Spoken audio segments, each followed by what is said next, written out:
Welcome to Om Times TV, a division of Om Times Media and Broadcasting.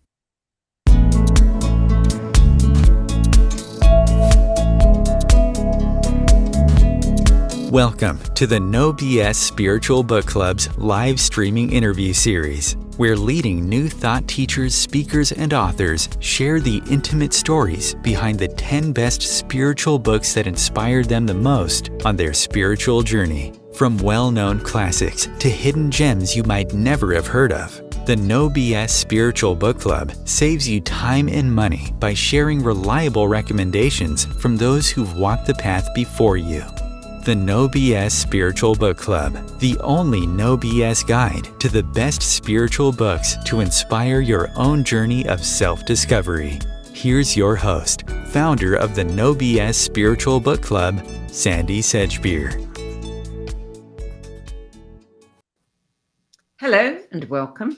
With us today to share the 10 best spiritual books that inspired his life journey is spiritual business practitioner and researcher Jeffrey Stegman, who is the co-founder of Focused Life Force Energy, otherwise known as FLFE, or Fluffy to some of its fans.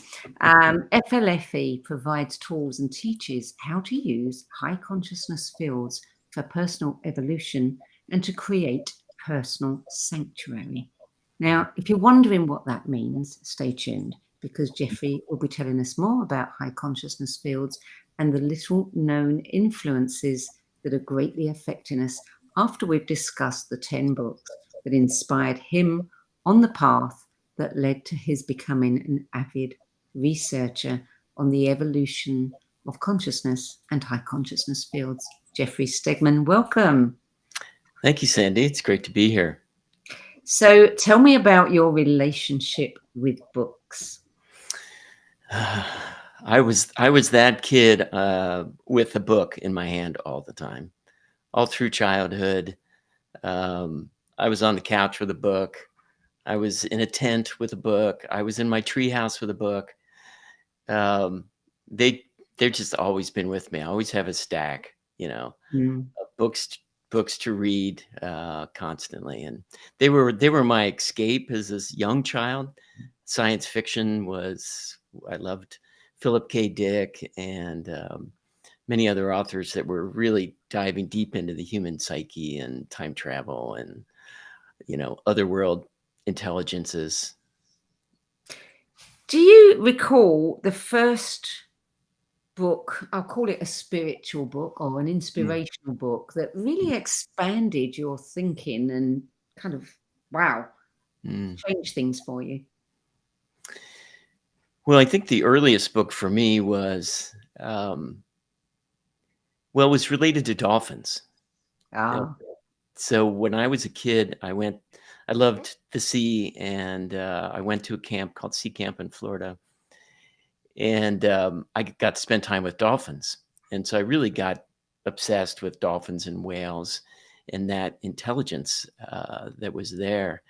And so I found this book called The Mind of the Dolphin by Dr. John Lilly, mm, and it was fascinating. I mean, they took a house in St. Thomas and they configured it so a dolphin and a person could live in it together. So the floors were flooded. They had deeper channels, and they had a male dolphin and a woman living together, and there were no other contact with no other dolphins or people. They were just together. And so just the bond that developed, the communication that developed, and at the end they let all the dolphins go because one of them had committed suicide. So it was just, I'm feeling it right now. It's wow. just a deep dive as a kid into, wow, this is really an intelligent species, and we're not treating it as such. Yeah. But I wanted to know more. Yeah. So I followed Dr. Lilly's work more, and he wrote a number of papers and other things about dolphin and non-human intelligence. So that cracked me open. It's kind of following on the science fiction Mhm. Yeah. of the possibilities of humans aren't the only intelligent species. In fact, we may be behind the ball of many others. But his next book, which was Center of the Cyclone, which is the first book on my list, was a near death experience that he had. He was a doctor. He was injecting vitamins, got some air bubbles accidentally, and he had a near death experience. And he went the classic down the tunnel to the light, and then began talking to these guides. And I mean, I was like, that must have been 12 when I was reading this. I was 11 or 12. I was like super excited. That So this experience, he intended to recreate it. So, and he took a very scientific approach to it, which I really appreciated. That what is this? How do we recreate it? Is it just in the mind? Is it beyond the mind? And he started using float tanks, sensory deprivation, which was big in the 60s and 70s, and then LSD. So that book kind of opened my mind to beyond life, the continuation of consciousness, continuation of life, and that there are these intelligences that guide us and that are there for us all the time. So that was really had to be my first spiritual book, even though the dolphins were really something I felt really akin with. Yeah. Yeah. That book, The Center of the Cyclone, an autobiography of inner space, was published in 1972. And I remember reading my first John Lilly book Mm. in the 70s. And just like you, it was, oh my God, I couldn't get enough of it. Yeah. Mhm. Yeah, I ended up trying a sensory tank, but it was closet, right, in my Yeah. parents' house, and with LSD, and it just there were just too many shoes in the closet. I couldn't get comfortable, so it never took me anywhere. But Thought you were with octopuses. yes, yeah, I was hungry for it. But Yeah, yeah, yeah. I mean, his work was just astonishing. I remember reading in one of his autobiographies where he was talking about how the military wanted him to work with them, and mm, he just couldn't do it. He mm, just couldn't do it. mm, You know, for good reasons, one mm, now knows. One of the things about dolphins that particularly interests me is how they mhm, communicate. And I mm, remember reading Joan Ocean's mm, work, and she had said that she worked with Lily mhm, actually, and mhm, she happened to be in the water and had her mm, first experience mm, of dolphins communicating with her. mm, And I mm, always wondered, how does that happen? mhm, And I read a press release that was published a few years ago, and I think it was John Stuart Reid, who is a guy who works with what do they call it? It's with sound, cymatics, mhm, and mhm, another guy in Florida, and they were doing, I don't know what they were doing, but they released a press release to say they now know how they communicate. They are projecting hologram pictures. mm, mm, So when Joan Ocean was getting the information, she must mm, have been seeing something and not mhm, really aware of what she was seeing, but was able to interpret it. mhm. Just astonishing. That makes total sense. I mean, their sonar, and it's beyond just sonar, is, giving them this three-dimensional picture of the sea around them and the way they can herd schools of fish and, Mm, use the shoreline as a net sort of to bring fish together. And, they're bringing so much information back in to create this through sound or somatics. But I also have to believe there's a consciousness field there, that's projected just like us humans do, and that interfaces with our field, and that information can come through that way too. yeah, yeah. I went on a little journey today, reminding myself about some of John Lilly's Mm, work.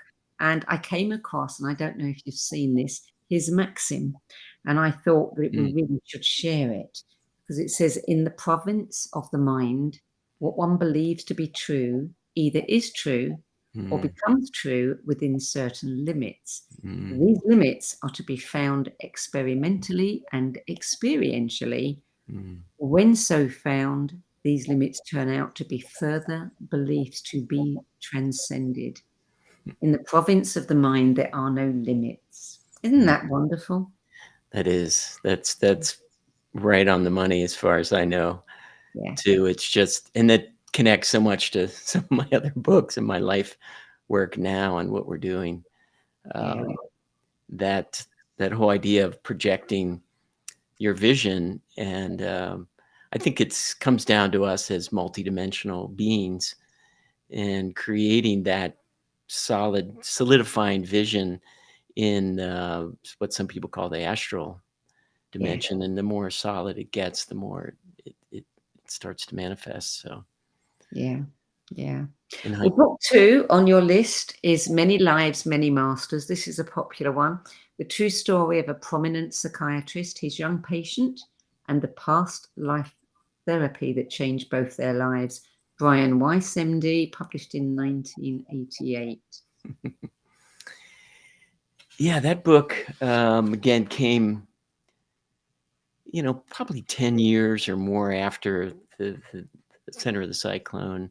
And, I'd moved away from those spiritual explorations a bit into, high school life. And um, that book just opened me back up into this understanding of us as multidimensional beings, that we have um, these past lives, and they're not in the past. They're really kind of lining up with us in, as I know now, but in these other dimensions where there's no time, like the astral realm, where everything's just lined up together, and all of those past lives are affecting us in some way, um, that don't know about, can't think about. Maybe we can go to a past life reader and get some insight, but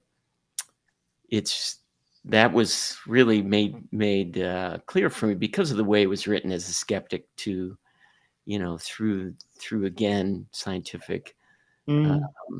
proof or evidence through all these different patients that it was real, that something was happening.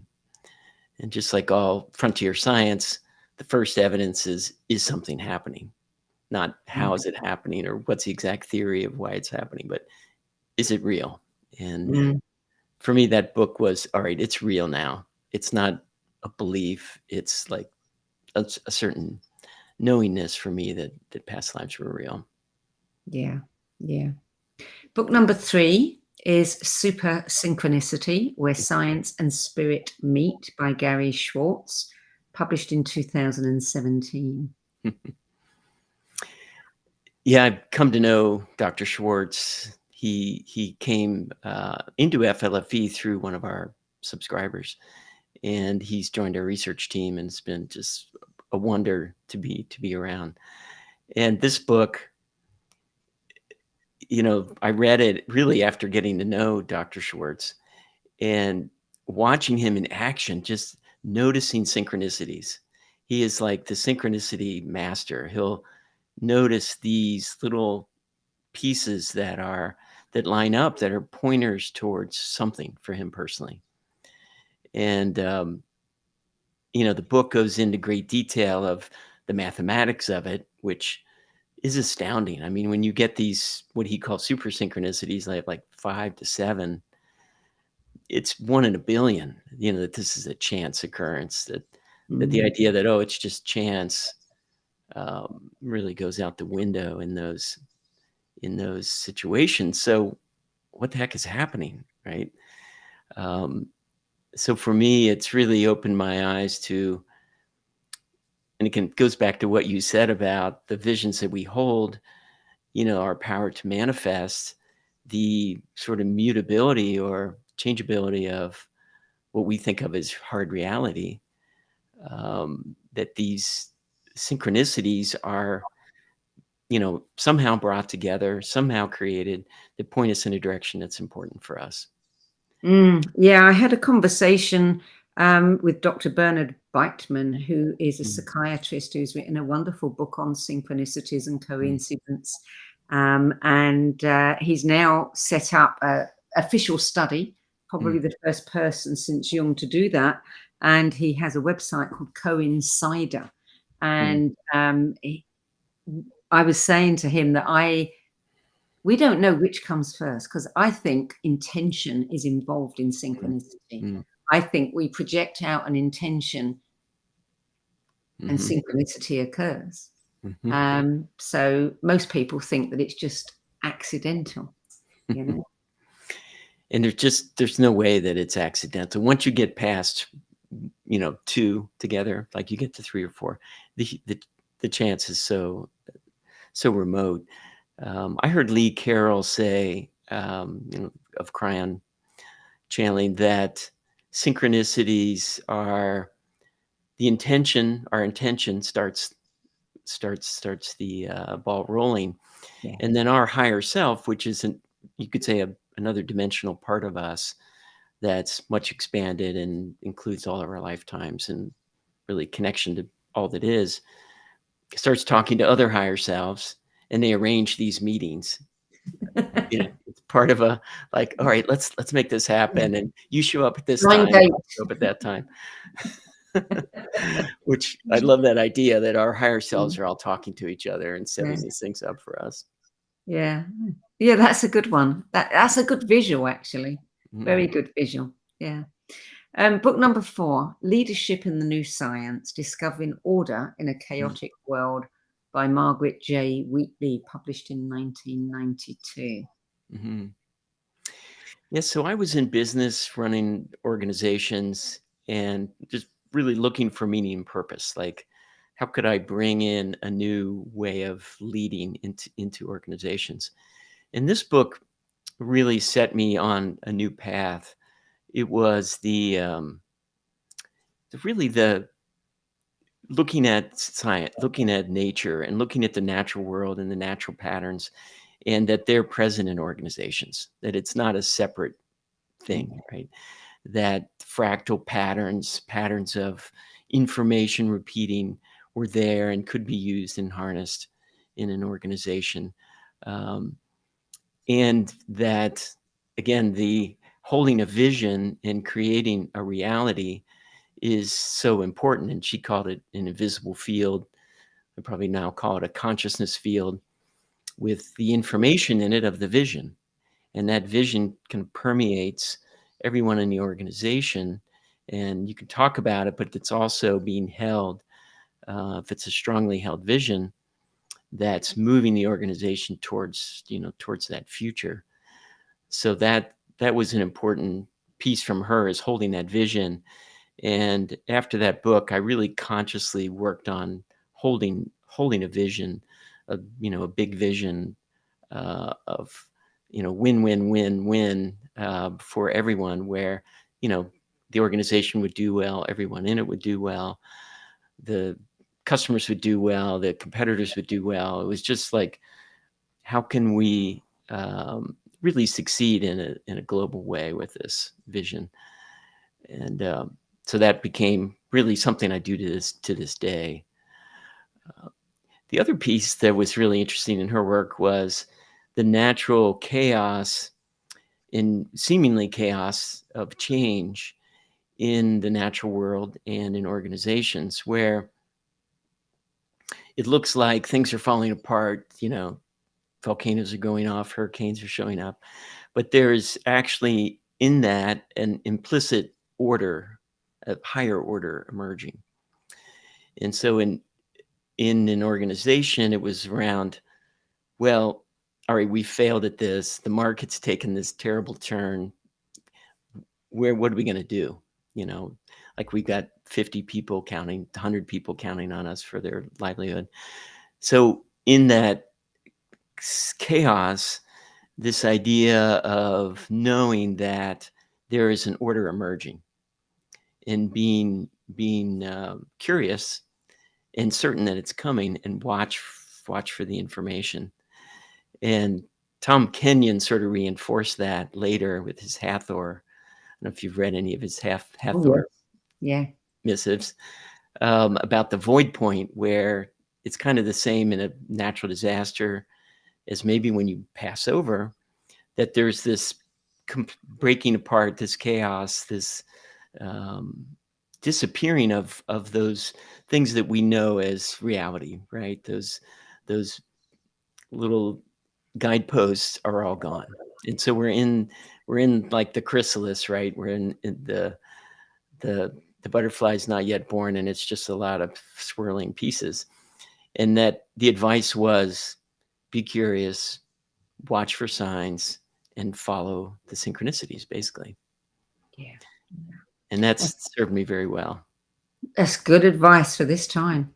Yeah. Yeah. I love what you said in your description, is that you took on the role of the vision keeper. Mm-hmm. Nice phrase. Yeah. And it's, for some reason, I just have that vision, like it's visual for me. Yeah. It's not words on a paper. It's like I can see it and feel it and taste it. And so that's been my pleasure to do that. So book number 5, Spiral Dynamics, by Don Edward Beck and Christopher Cowan. Now, Spiral Dynamics has taken on kind of, there's been branches of it, haven't there, over the years. I could not find a book that was titled just this. So I don't have a date for it, but tell us how you came across this and how it impacted you. Well, Spiral Dynamics Integral, you might find. Well, in my search for a different way of doing business and leading organizations, I came across Ken Wilber and his work. And I didn't put one of his books on here because I don't know if I can intelligently discuss any of his books. They're so dense and so much great information there. Yeah. So I took a integral business course in Denver where he was living, and spiral dynamics was part of that, which led me to the books. So it's a level of consciousness map and way of thinking about behavior and really how people see the world in terms of where they are on this map. So it's very interesting for me in an organization and just in everyday life, and really understanding what's going on in the world too, is you have these levels of consciousness that we're all going through, and they can start, they start at, a very basic level, just survival level.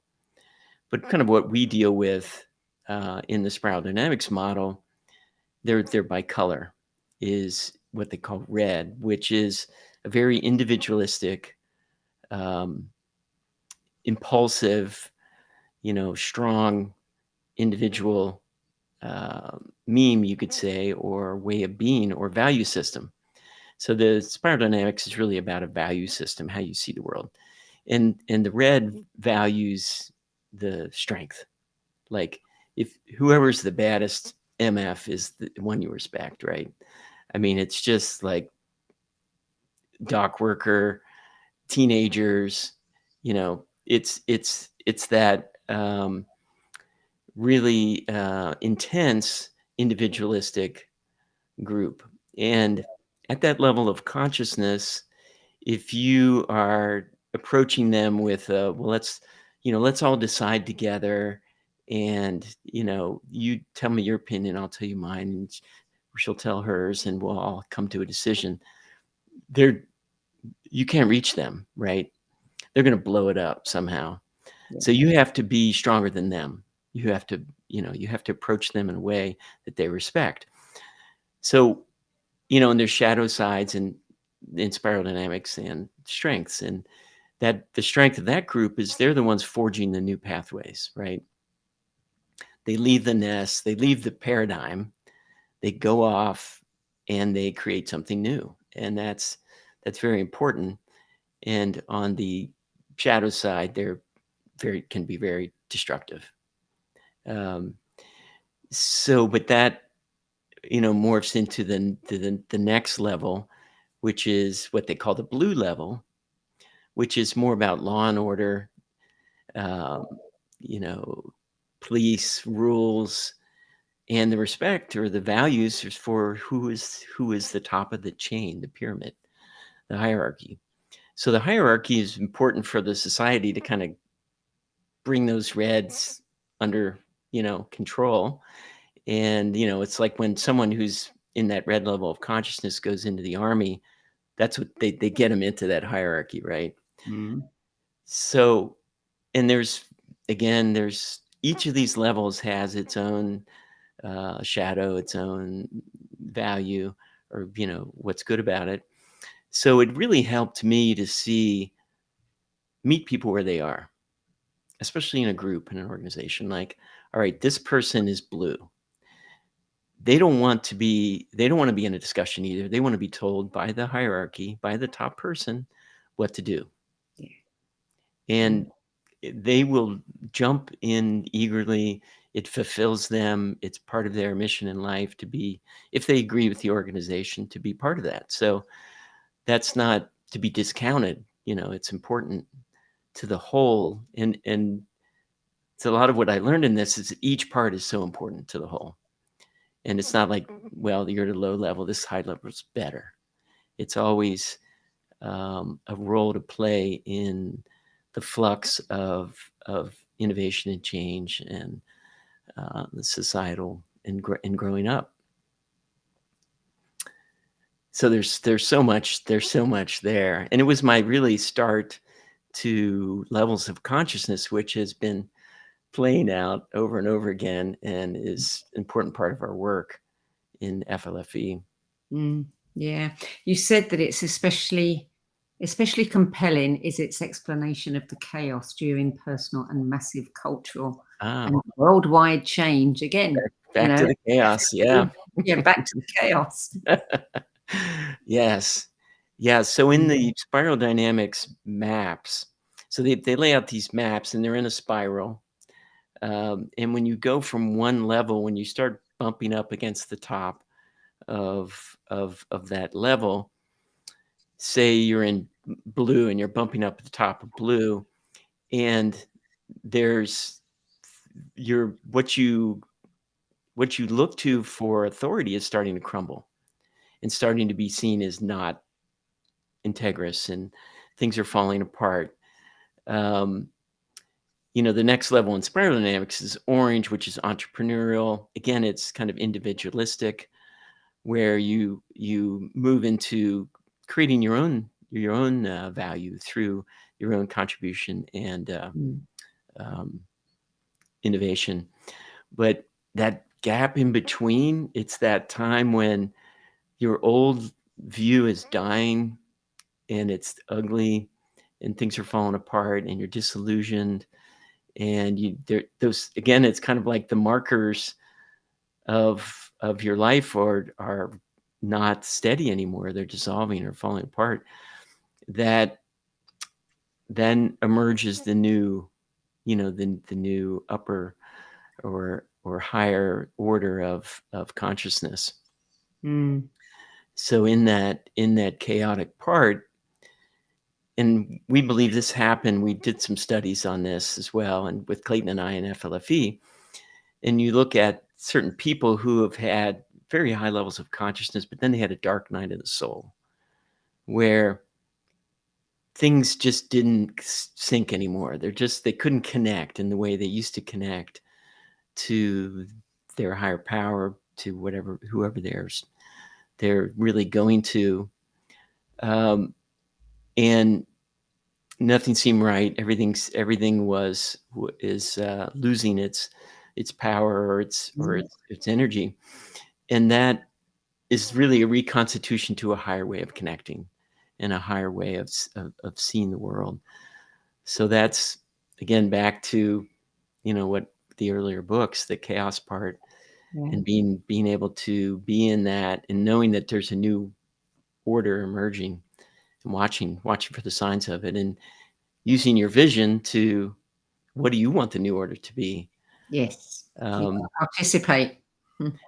Yeah, John Peterson in the Arling Institute he's a great guy to follow. He his whole probably last 5 to 10 years has been, what's our vision for the future? How can we hold this vision with enough people, with enough power to realize it? Yes. And again, it's just so perfect for right now, and for people to understand that it may look like it's all falling apart, but it is going to come back together in a better way. Mm-hmm. Yeah. Well, we're going to take a short break now. You're listening to a No BS Spiritual Book Club's 10 Best Spiritual Books interview, and sharing the 10 books that had the biggest influence on his life journey is spiritual business practitioner, researcher, and co-founder of Focused Life Force Energy, otherwise known as FLFE, Jeffrey Stegman. We'll be back with more of Jeffrey Stegman's 10 Best Spiritual Books after this brief break. Stay tuned. Om Times TV. Maya Angelou once said that there is no greater agony than bearing an untold story inside you. I'm Sandy Sedgbeer, and when I'm not hosting Om Times Media's flagship radio show What Is Going On and the No BS Spiritual Book Club, I help people share their untold stories. Books are my life, my joy and my passion, and there is no greater reward than helping aspiring writers get their books out of their heads and into the hands of those who are waiting to read them. If you feel that you have a book in you but don't know where to begin, visit sedgbeer.com, click on the Work With Me tab and find out how my experience helping others tell their stories might be just what you've been looking for. That's sedgbeer.com, sedgbeer.com.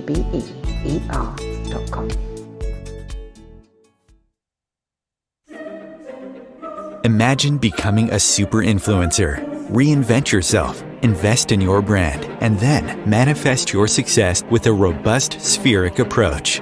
Om Times Media and Broadcasting offers a unique and multifaceted way to become the spiritual and conscious influencer you deserve to be by putting your message across our powerful platform with its proven record of integrity and excellence. Through our produced shows, Om Times offers the opportunity to become a social media TV personality, a radio show host, an Om Times magazine columnist, and a syndicated podcaster, all in one shot. By live streaming your show on Om Times TV and broadcasting it across the extensive Om Times radio and TV networks, you become more than a host. You become an ambassador and a force for positive change. Om Times. Open yourself to the possibilities. There are 16 million children struggling with hunger in America. That's 1 in 5 daughters, sons, neighbors, and classmates who don't know where their next meal is coming from. Yet billions of pounds of good food go to waste every year. It's time we do something about it. Feeding America is a nationwide network of food banks that helps provide meals to millions of kids and families in need. Visit feedingamerica.org to help them feed even more. Together, we can solve hunger. Together, we're feeding America. Welcome back.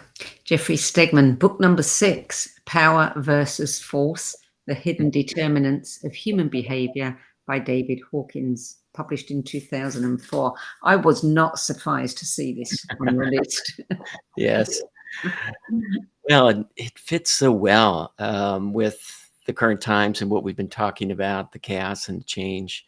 And, just followed on spiral dynamics for me so well. And Dr. Hawkins, for those of you that don't know him, he's, was a psychiatrist, had a very large practice, and he had an early near-death experience and ended up at a very high level of consciousness, and then wrote a series of books about it.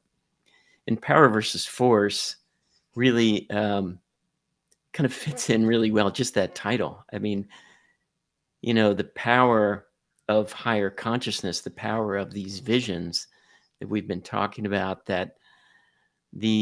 that's where the real, energy, movement, bringing into reality occurs. And force versus force, which is a lower consciousness way of getting what you want through, forcing someone else to do it, to use physical force. So that, to me, that really looks at today's world. There's so much on the force world that is creating some of this chaos that we're seeing now. And we're starting to see some higher consciousness things emerge. And his book, all of his books, they're so deep. And he created a scale of consciousness from, it's never zero, something above zero to infinity. And in this scale, infinity would be divinity, and everything always has some level of consciousness, whether it's a chair or a table or a plant or rock or anything.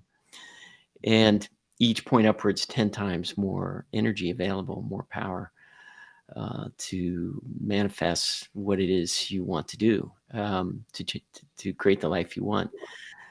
So, his scale further explains where we are. The world has been below 200 on the Hawkins map for most of the past 5,000 years or more, and it went over 200, in the 1960s, and then with COVID, it went back under 200, down to the fear level, and you can just see at those levels how people react, how they see the world is really through those levels.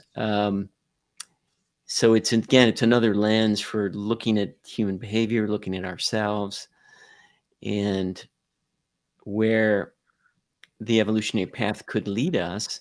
And in some of his books, really, he gives you those steps and how to do it.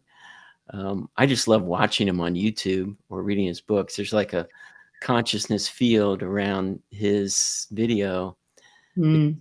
He was in the 900s on the Hawkins map. So 1,000 is kind of the peak before, I don't know what happens, you combust spontaneously or something, but it seems to be what humans can handle is 1,000, and that's where, you know, Jesus and Zoroaster and Mohammed and others reached that at various times in their lives.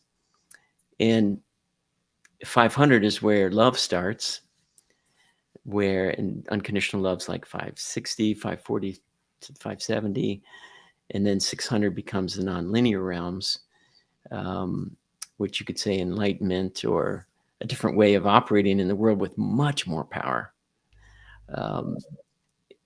Alma the Hugging Saint, have you ever been to her? Have you ever gotten a hug from her? No, I haven't, but I know lots of people who have. Mm. There's some power right there. Yeah. When we did some, consciousness testing of her aura and what it's like, and as you walk closer to her, you can feel it in your body. You start vibrating, and when you get that hug, it's like in the 900s. I mean, it just washes away all of your mother father issues. You know, it's just like poof. In her power goes over into the spirit, into the physical world with everything that she's done in India, with all the public bathrooms throughout India and the schools and universities that she's created. I mean, she is just a powerhouse, and she's at 850 on the Hawkins map. Mm. Do you measure the consciousness of every employee? Well, we use the Hawkins map, and we use kinesiology or muscle testing. We have a team of people, so we check each other. We make sure we're doing that. And yes, before we hire someone, we check. You know, we're looking to hire loving people, and our organization is full of loving people. And so when people call into the office, they get love, and that's what could be better than that. Yeah. And so we've created a you know, kind of a pre-HR look at intention, because also knowing what someone's level of consciousness of their intent towards business. For some people, you know, rightfully so, have had bad experiences in business and had see the damage that's been done, and their intent is low towards business. I completely understand that. But when you move into a business and your intent is low towards business, it's going to be the bad guy eventually, you know. So that's something to look at. So yeah, we measure everything. We're total geeks about it. And having a team really can help you stay on the path, because it's very easy to get off into your own beliefs or what you want something to be. And unless you've got 2 to 3 or 4 people all testing, okay, what did you get? You know, here's what I got. And if you start being off more than 5 points or so, it's like, okay, let's just take a look at what's going on. Drink more water. Water is just completely essential to connecting to our inner guidance, which is what kinesiology does. Muscle testing, and as well as pendulums, many of those, and you can just feel your heart, the truth of something or the not truth of something, through the expansion and contraction. But water's the key for that. If you get dehydrated, you just can't test. Book number 7 is one that did surprise me. See it on your list. It's The Raw Material by R. Elkins, Carla Ruckert, Jim McCarthy, published in 1984. How did this book come across your radar? Where did I find that book first? Yeah, I'll have to think. That'll come to me in a minute. I think it was through, I was on Gaia, on one of the Gaia shows that I was watching.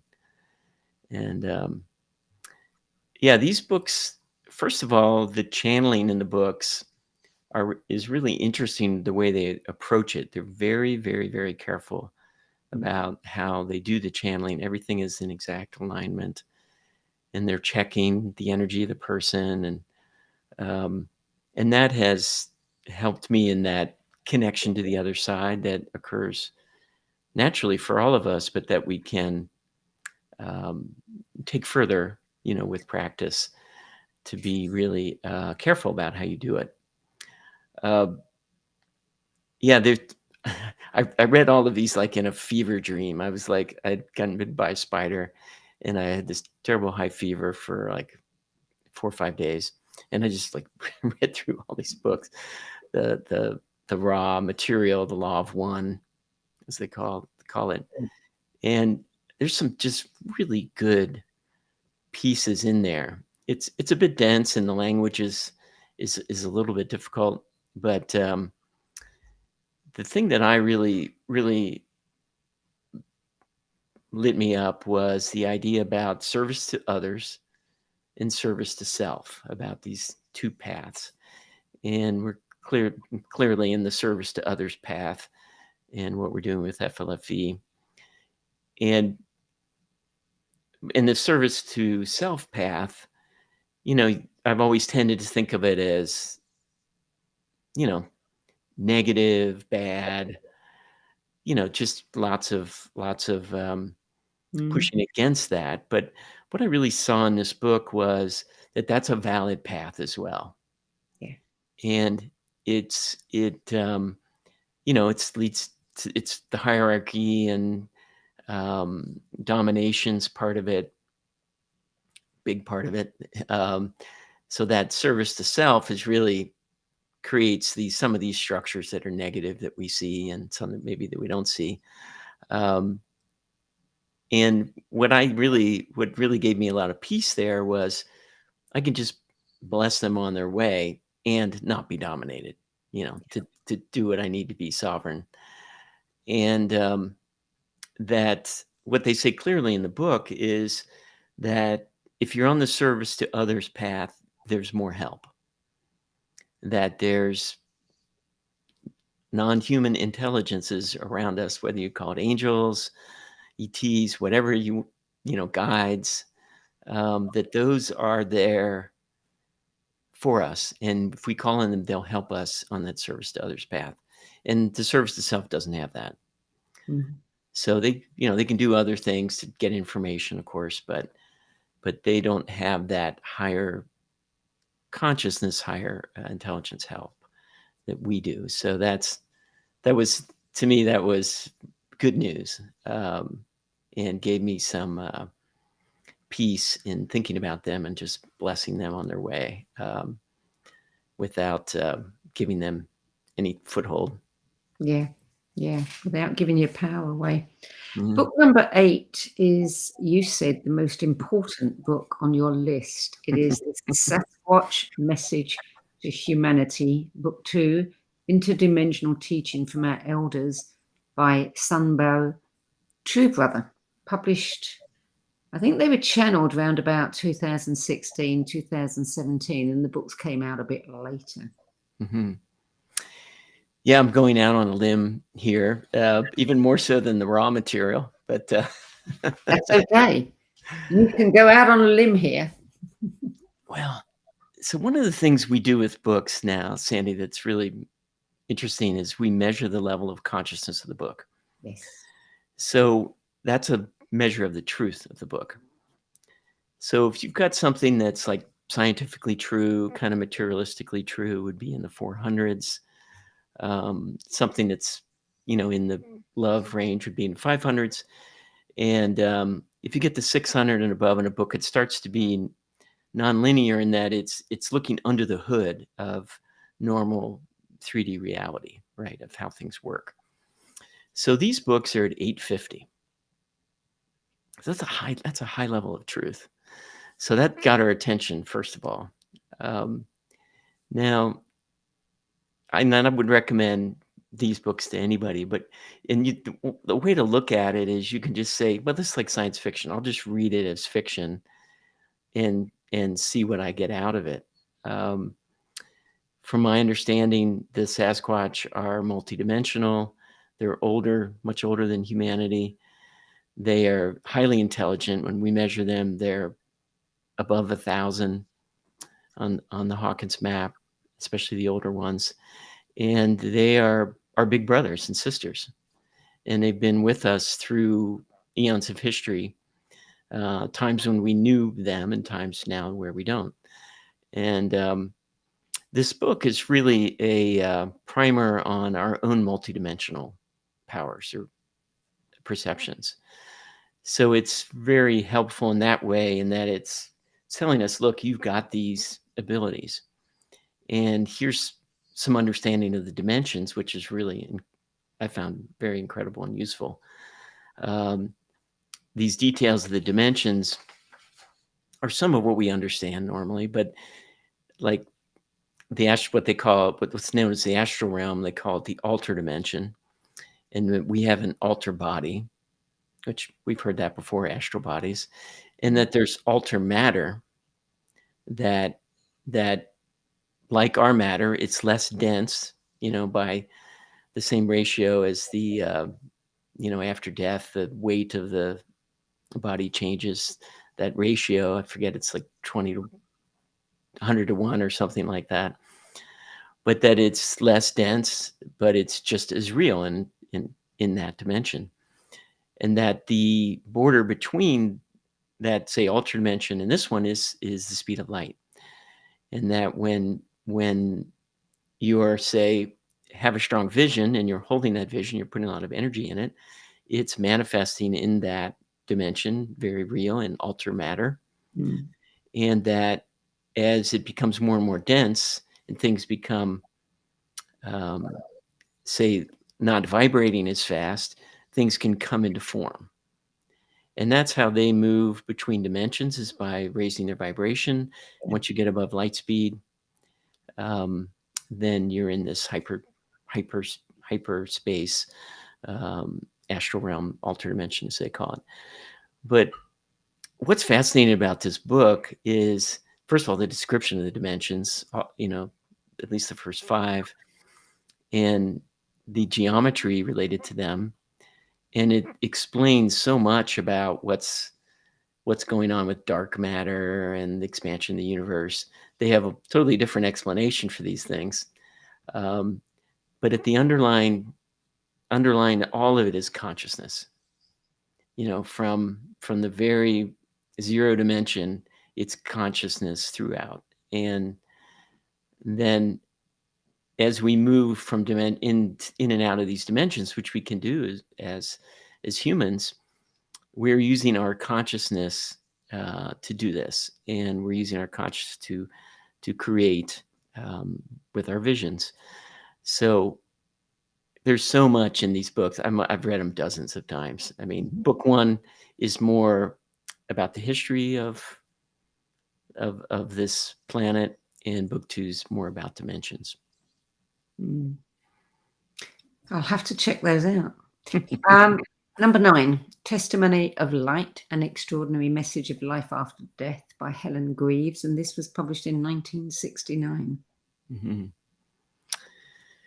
Yeah, so this book was very helpful for me when my son passed away last year.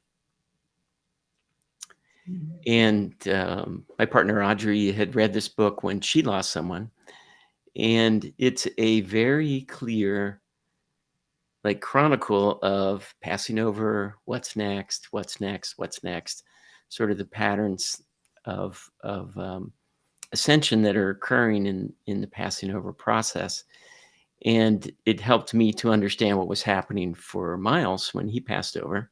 And he was talking to us through Clayten and through others who were able to talk across the veil very clearly. And he was telling us what he was seeing. And it was very much what was happening in this book. So it was very helpful, like a guide map, a road map. And though this one is from sort of a Catholic perspective, you could say, it was a very progressive spiritual nun who had a friend, and they were practicing, while they were both alive, they were practicing talking to each other through telepathy. So they got really good at talking at any distance. And then when the nun passed away, they kept talking. And she dictated this book to her about what it was like. So there's buildings, there's hospitals, there's all sorts of structures there in the alter dimension, made of alter matter. In this case, also known as the astral realm. So, and Miles saw the same thing. He's now living in a cabin by a stream with a garden. And he took a course on the other side of how to understand grief. So this book, really helped me kind of bridge that gap and understand what was happening for him. And I would recommend it to anybody. And there's a number of books that are starting to come out. Gary Schwartz has been vetting people mediums that talk across the veil. Yeah. And, I was given a book, Wolf's Message by, I can't remember her name, Susan somebody. But they're really very helpful to parents and loved ones behind who can really understand that the consciousness continues, that they're okay, in fact, better than okay, much without that body and all those things that we have to deal with in physical form. They're doing great. And as a parent, there's nothing better than knowing that your kids are okay. Yeah. And that's almost the ultimate okay. It's like, look, Dad, I'm doing great, and I'm doing all these things, and it's really exciting. Yeah. Okay, so book number 10 is The Water Wizard, The Extraordinary Properties of Natural Water by Victor Schauberger, published in 1999. Mm-hmm. Yeah, Victor Schauberger's really interesting person. He's went away and lived in nature. It's almost like the Anastasia books. I don't know if you've read those, but so he went away and lived in nature. And again, he's Russians. They're in that area. And he came to know water really well. In fact, in such a different way than the traditional understanding of water. And his family in the area where he was from there was logging, and they were moving logs down these rivers. And he came to understand the forces of the water on things in it, including fish swimming upstream like trout. And so what he discovered is the sort of the natural vortex activity of water that occurs when something is moving forward, say like a trout, but the water's coming alongside, and you have a vortex that forms and pushes it forward. So the reason I picked this as in the spiritual side is that his understanding of water is really the blood of the earth. And it's in a real way that this is a profound movement of water throughout, underground, above ground, above the earth, in these patterns has a spiritual connotation, that there is a movement of life that's moving with this water. And these vortex movements, like the vortex pattern of implosion, where things are moving in a circular pattern, a spiral closer together, creates what we're seeing, a increase in life force in the water, an increase in energy in the water. And that accounts for really the beneficial effects of like a very natural bubbling stream that's coming down out of a spring, down, through rocks, that water has this very uplifting effect and a very important effect on the body. Because as that energy comes into the body, and the FLFE service creates more life force energy as well in an environment. Or if you're, in a spiritual place or in a pilgrimage spot like Lourdes, where the healing water is coming out of the ground, or the Zamzam well in Saudi Arabia, where the water's coming up and has this healing effect, that additional energy comes into the body and then is healing the body, or giving the innate intelligence of the body more energy to heal. But we believe this Schauberger effect of these vortexes is really important in the body for cleaning the interior of your veins and arteries, because this it's like a counter current. Like when you notice, I don't know if you've done much canoeing or kayaking, but when you go down the stream in the middle, of course you're carried down. But if you get over to the shore, you go actually upstream. So you have this current that comes back the other direction. Yeah. So that's occurring in our bodies everywhere, and it's part of our natural cleansing of the body that's occurring. And with that, we believe that the body's cleansed, the livers are cleaned out, the kidneys are cleaned out, that we can evolve our consciousness much more easily. Because consciousness is also a physical process, and it takes growing neurons, killing off old ones, growing our nervous system to carry more energy, more light. And so with that energy coming in through good water, we can evolve faster. It's interesting because, I mean, people love looking at waterfalls. They love being around waterfalls. Lots of people say that when they're near water, they feel, energized. And in feng shui, one of the things that is often recommended is, if you're walking in your house and there's a wall in front of you, then put a picture of a waterfall there, because that transforms the energy and enlivens that space. And I've always wondered why that was recommended, but you've just given me the answer. Yeah, there's a lot of energy, a lot of chi flowing with water. Yeah. And we've noticed that that can be detrimental at times, where if you're in a riverside village and the river's running right towards your village and it takes a turn, that chi kind of flows through the village and it kind of pull away life force energy, make it actually lower in consciousness there. So it's something that can be compensated for, but it's very complicated what's happening with water on the planet and in our bodies. Yeah. Well, that's your 10 best list. Let's talk for a little while about you and the passions that were fired by these books that you love. I mean, clearly, focused life force energy is your mission, your passion project, yours and Clayten. Tell me a little bit about it. Tell our audience what it is and what it does. Well, focused life force energy is based on a technology that Clayten and I discovered in British Columbia. So there is a machine, a system that encompasses many parts. So with that, we're able to activate a consciousness field. So what that means, first of all, activate everything that a consciousness field needs is already present. It's not, you don't need to project anything. You don't need to send energy. You just, with the proper instructions, you're opening a field that's already, the energy's already there. And we do that all the time when we're thinking of someone else. That experience where you're thinking of someone and they call you. Well, when they're dialing your number or looking you up, they're thinking of you. There's a field activated around you. And you have that now quantum connection between the two of you. And you're thinking of them. So that they've already called you, in a quantum way before they dial that phone.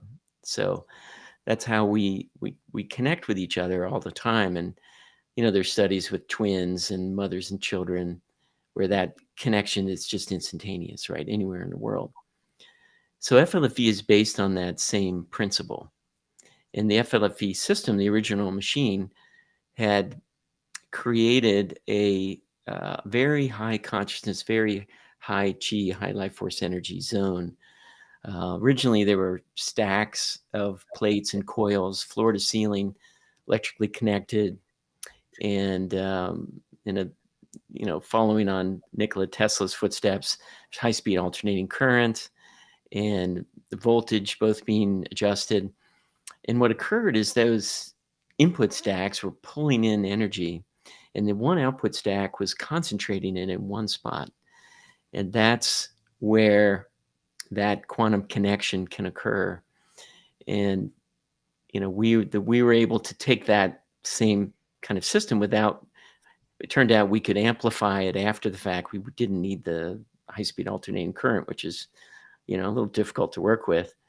But that space, that very high consciousness, high life force space, if you put a unique identifier in that, much like we think of the person, we really kind of think of their essence while we're dialing that phone, we've made that connection already. Mm.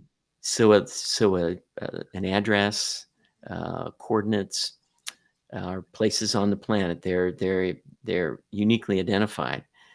Now, in some countries, it's more by word of mouth, right? The postman knows it's the third driveway on the left lane, right? There's not a courthouse record. So in those cases, an address does not work with FLFE. It won't associate. But in a country like the US, where you have very definite boundaries for an address, you have the lot line, the exact coordinates laid out in the courthouse. And so with that sort of unique identifier, there's an instant connection, and a field is activated at the home. And that field is a consciousness field. It's not a frequency, and it's love. It's in the love zone. So it's 550 on the Hawkins map. So it's like going to grandma's on Sunday and everybody's eating and loving on each other. It's just that love feeling in that field.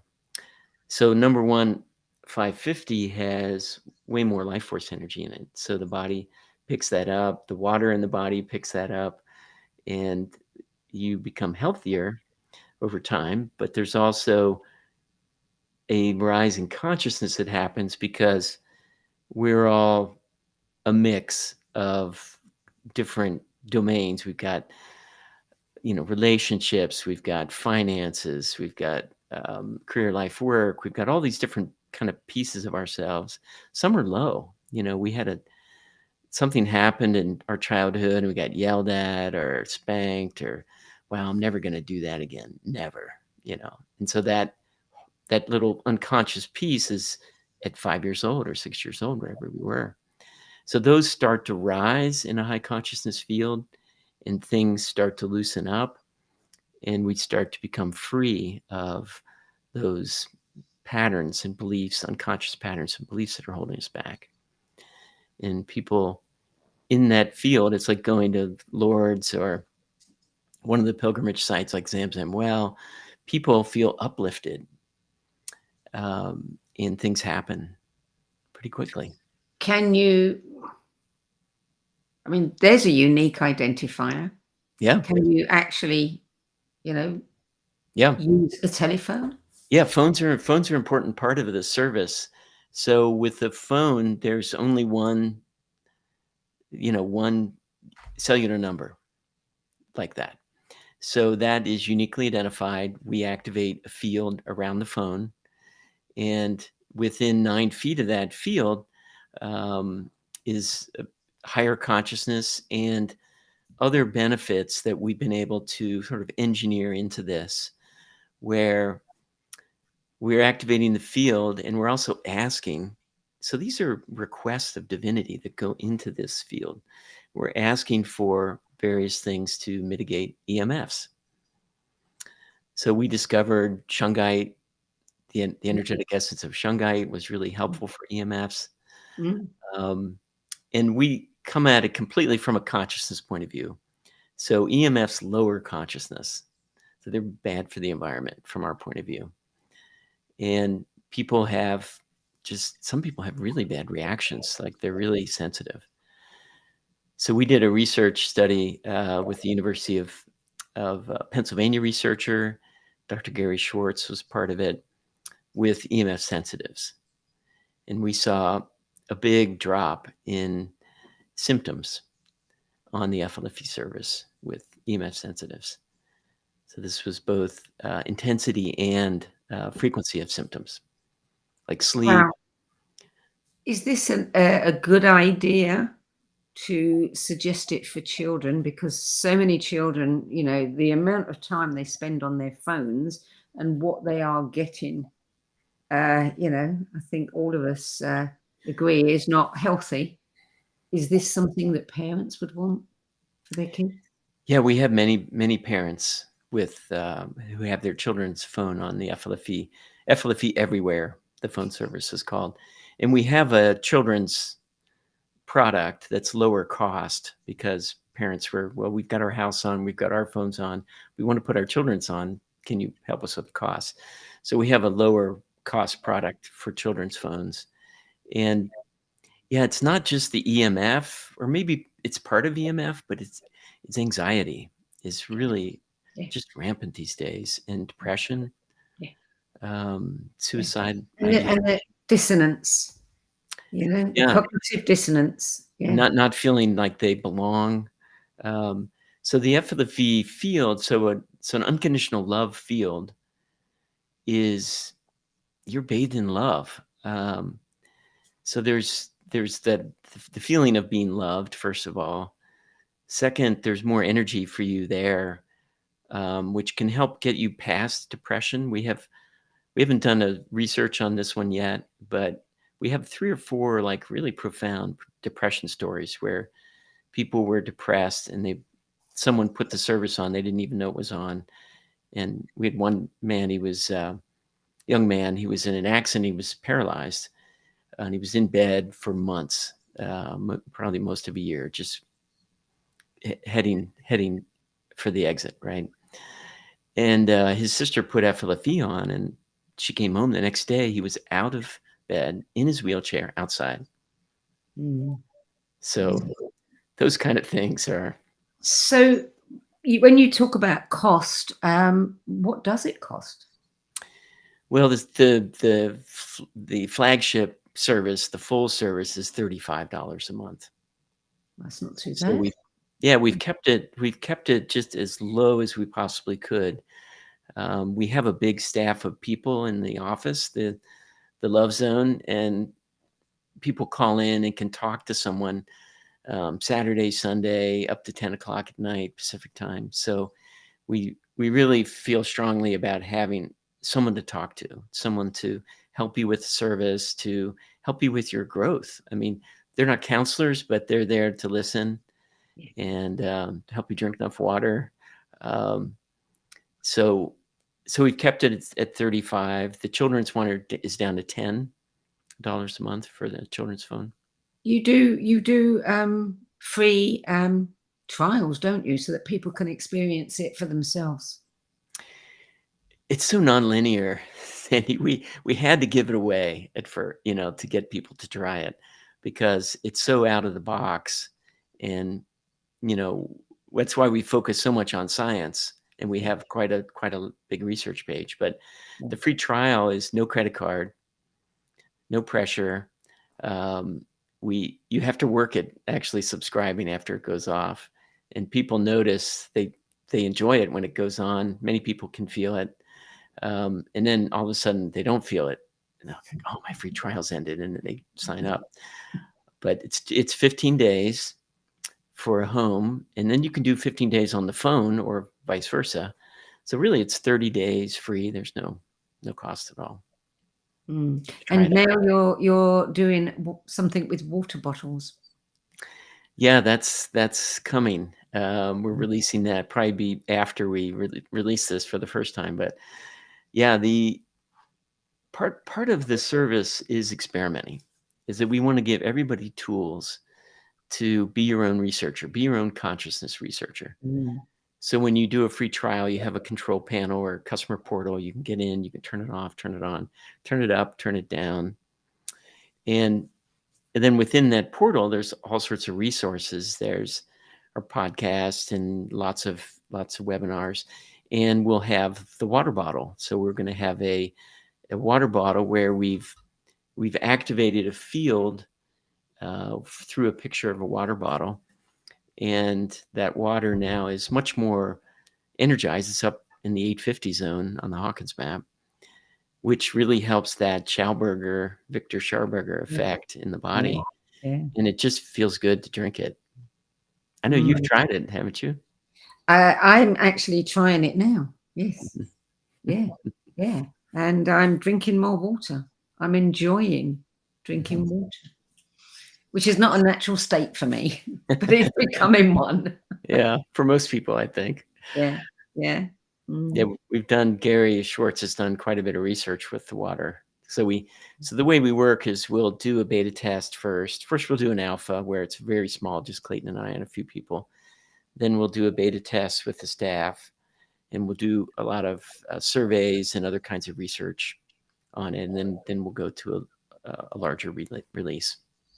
So this one's been in beta for quite a while. Have you done a taste test with it yet? I have noticed it tastes better. Yeah, side-by-side taste We tests. have really, really hard water in my area. Really hard water. And no, I haven't done it side by side, but then I tend only to drink water out of my bottle. I don't drink it from the tap. So it's already been, whatever's been done to it is already done by the time it reaches me. Yep. Yeah.